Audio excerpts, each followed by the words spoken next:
পর্যন্ত আহত হয়েছে, রক্তরে খুন বলা আমাদেরকে বারবার জিজ্ঞেস করে আপনি তো গালিগালাজ করেন কেন? আপনি দুনিয়ার ভয়াবহ জঘন্য হত্যাকাণ্ড করবেন, ধর্ষণ, মানে এমন কোনো ন্যাক্কারজনক কাজ নাই করবেন না।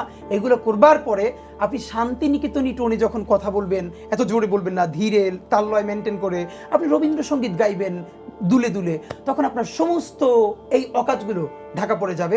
আপনি সুশীল, রুচিশীল।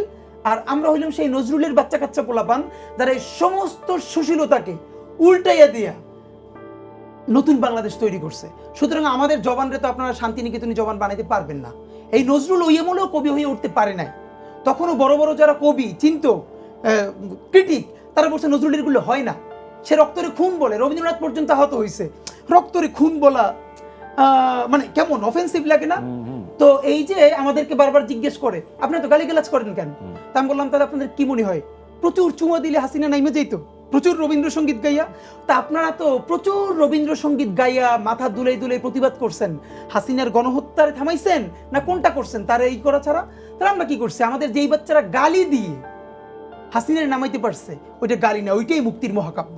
আর এই গালিটা যদি আপনি সব থেকে বড় বলেন, এই প্যাটার্নের গালিরে মহাকাব্য গড়ে তুলছিল আমাদের নজরুল। পুরো নজরুলের লিটারেচার দেখেন, যেই আমলে নজরুল ওই রকম করে কথা বলতেছে, শালা বলতেছে কবিতার মধ্যে, তখন এগুলো হলো কলকাতার বাবুদের কাছে মানে ভয়াবহ অপরাধ। এটা কি কবিতা হয়?